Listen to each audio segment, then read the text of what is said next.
What's up, guys? So, I squatted on Sunday, and it is now Thursday, so it is a few days after the fact.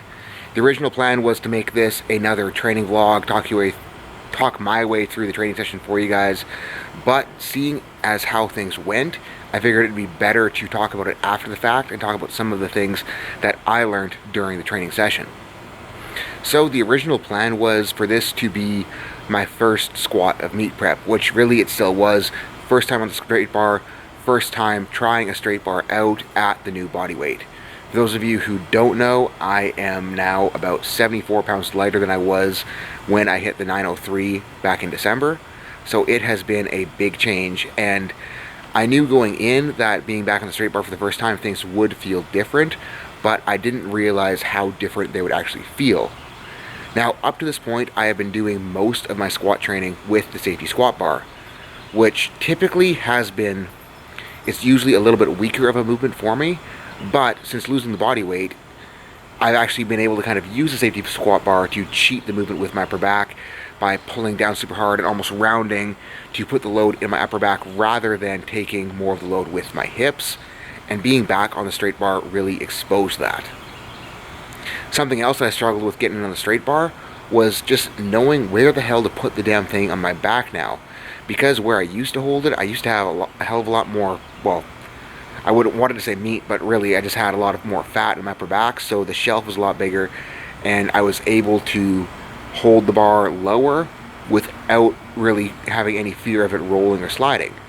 I found that now, in order to carry a lower bar, I'm going to have to be a lot more deliberate with where I'm putting it and figure that position out.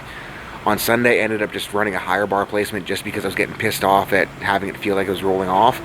And in hindsight, I really should have taken the time and been patient with it in order to nail down that bar position. Another thing too, with the struggles of bar placement, not being able to load my hips the way I wanted to, or not being used to loading in my hips the way that I needed to, I was struggling with finding depth, and I didn't really feel like I had a strong bottom. When I was in the 300-pound range, it felt like the lower I got in my squat, the stronger things were.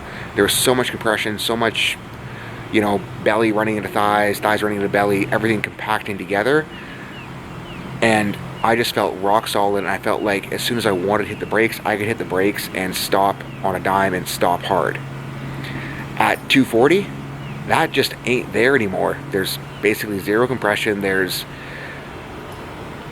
And with the feeling in my hips, it felt like if I just went a little bit too low, I would lose control and I would die. Again, it's something that, in hindsight, I shouldn't have kept going up. I should have figured things out and dialed it in as I was working up, but I thought, hey, I'll put more weight on, maybe it'll feel better. And each set did feel a little bit better, but it never got to the point where I was absolutely happy with it.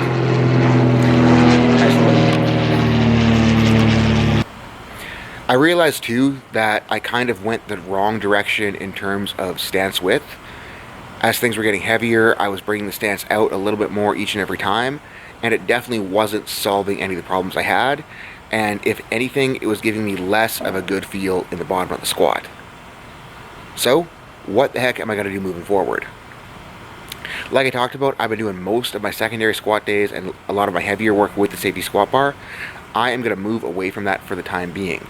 I'm probably going to run a cambered bar just so that there is a flat bar across my back, and I can figure out that bar position again without a pad and figure out where to actually hold the bar on my back. I'm going to bring my stance in a little bit too and force myself to get more forward knees while still loading the glutes and keeping tension in the glutes to force that forward knee position. And I think that if we nail down a lower bar position, force a little bit more forward lean through the torso, bring the stance in, I should be able to find that tension and torque that I'm looking for in my hips and get that bottom end feeling better, feeling stronger, and feeling like I can actually squat something big again. Because, yeah, Sunday, 660 did not move the way it should have. But you know what? It is what it is, and we'll learn from it. We'll get better. We will come back stronger. Alright, guys. Thank you for watching. That was Sunday Squats.